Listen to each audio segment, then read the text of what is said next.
after decades of colonization, ethnic cleansing, extreme repression, siege, and so on and so forth, Israel has not just colonized our lands, they've colonized our minds.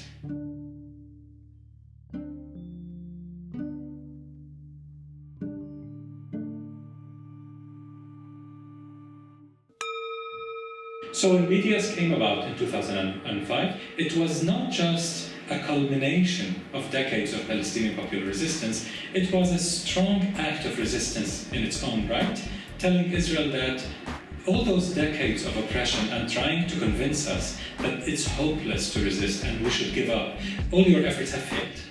This is a movement that's supported wall to wall by Palestinian society, and it is appealing to the world to isolate you as South African apartheid was isolated.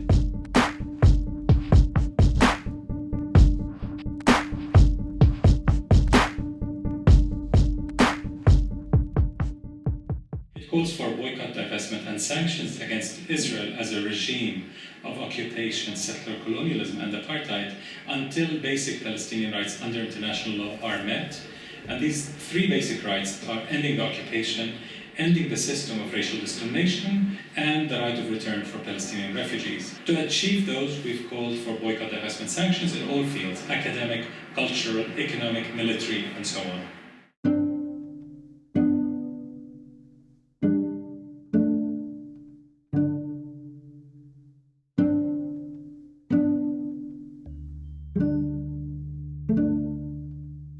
Every progressive group that seeks social justice, climate justice, gender justice, economic justice, racial justice are our allies. Among Israelis, Jewish Israelis that is, several groups have joined BDS, especially since 2009, after Israel's massacre in Gaza. And their logic is very interesting. They're saying, we don't want to be apartheid masters, colonial masters, over anyone, but to live like normal humans, we've got to end this regime of oppression. So they fully support the Palestinian struggle to end this regime of oppression for the sake of everyone.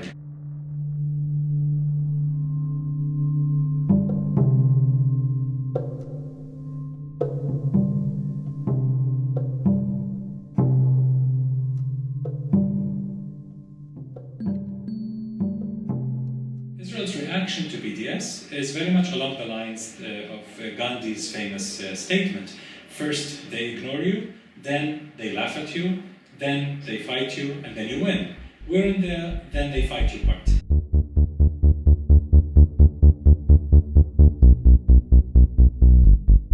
So what has made Israel so scared of BDS? What has made Israel's regime of oppression so scared?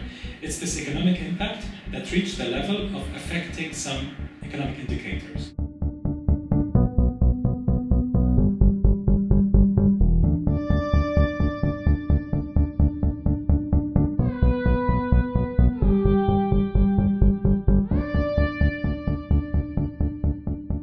For several years, since 2005, we've had a lot of successes in the academic and cultural and sports fields, which has revealed Israel's brand to the world as a toxic, apartheid, colonial brand.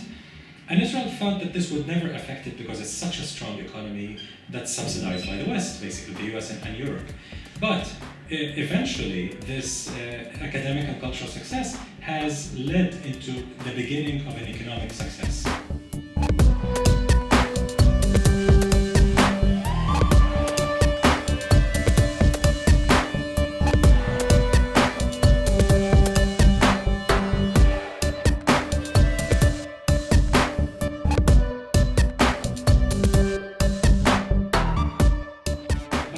Thought that if it took 7 years to get Veolia out, it might take 1,000 years to get every other complicit company out. But that's not how it works. It's a domino effect. By having strategic campaigns against 1, 2, or 3 companies at most, you teach everyone else a lesson.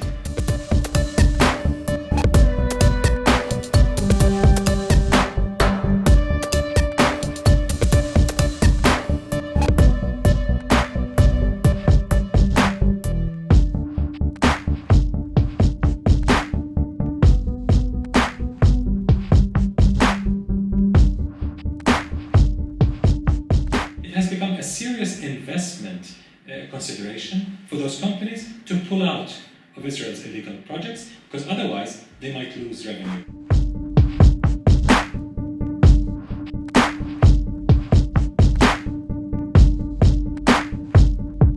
Israel is starting to feel the heat. So Israel, as well as we, human rights defenders working in the BDS movement, are starting to feel the South Africa moment.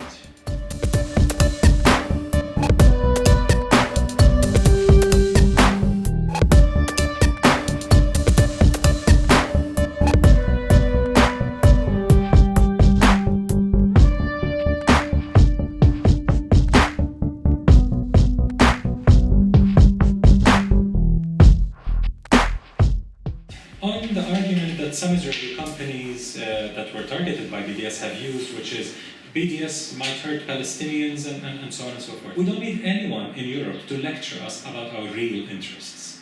We're not little kids who need a white grown-up to explain to us our interests. We understand perfectly well our rights and our interests. We know there's a price to be paid. Of course, there's no free resistance anywhere in the world. Never has been, never will be. Every resistance comes at a price. But BDS, being a non-violent movement that is anchored in international law, minimizes this price that Palestinians have to pay. But certainly our freedom, justice, and equality are worth the price. And that's what Palestinian society is saying.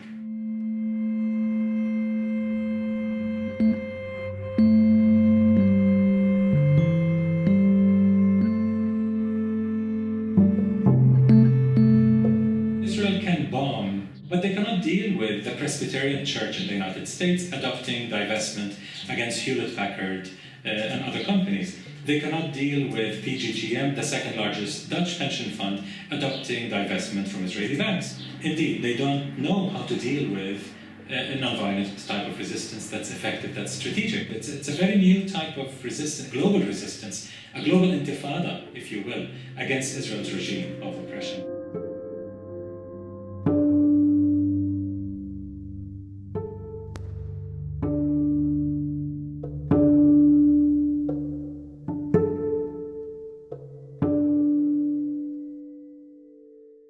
Having failed to suppress BDS, having failed to even slow down the growth of BDS, Israel is resorting to intensive, extreme bullying and intimidation. One of the main weapons Israel is using in this dirty war is smearing our human rights defenders as anti-Semites.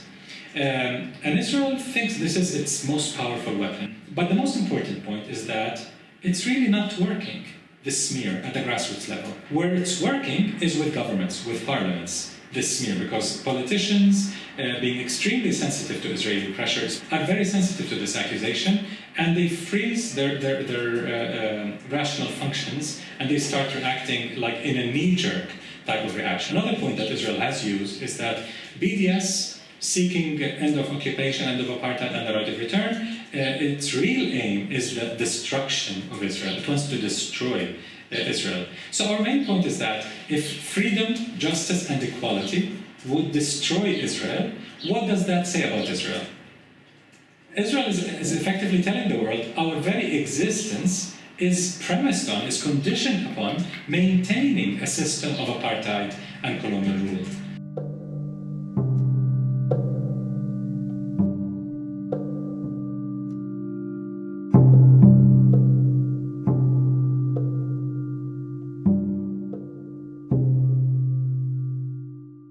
So Israel's last resort is trying to delegitimize BDS from above by passing laws, legislations in US states, in European countries, and so on, to make it illegal to support BDS. Part of this lawfare or legal warfare against BDS has reached a peak in a conference held by a right-wing Israeli paper in March in occupied Jerusalem, where Israeli ministers attacked the BDS movement and launched threats against us, mentioning me by name, including the intelligence minister who threatened targeted civil assassination. Of course it's unnerving. Of course we're very concerned about these threats, especially given the reality in Israeli society today, where racism incitement to racial violence, dehumanization of the Palestinians has reached a peak level. So we take this very seriously, but we're undeterred. And nothing Israel can do, including those mafia-like threats, can stop us from conveying our message to the world.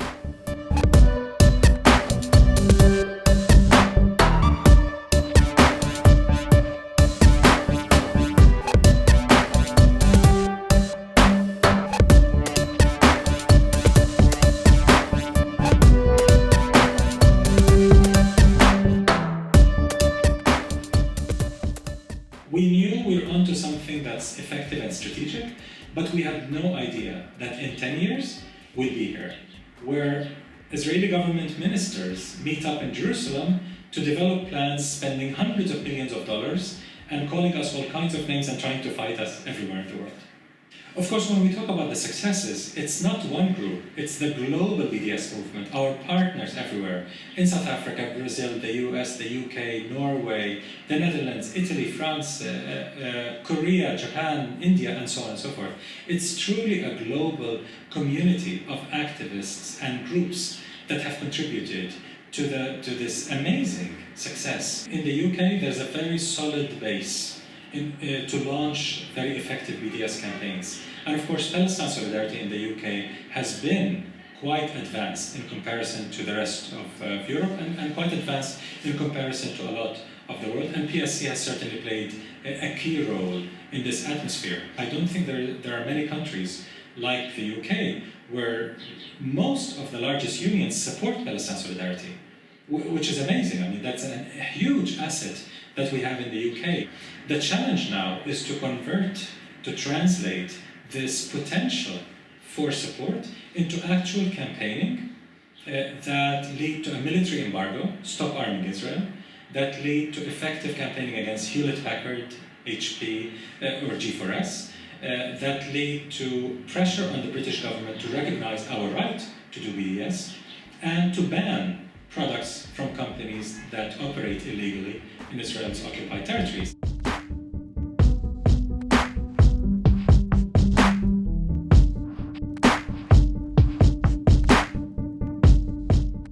We cannot continue living without dignity, without freedom forever. We've got to do something that's different, that's effective.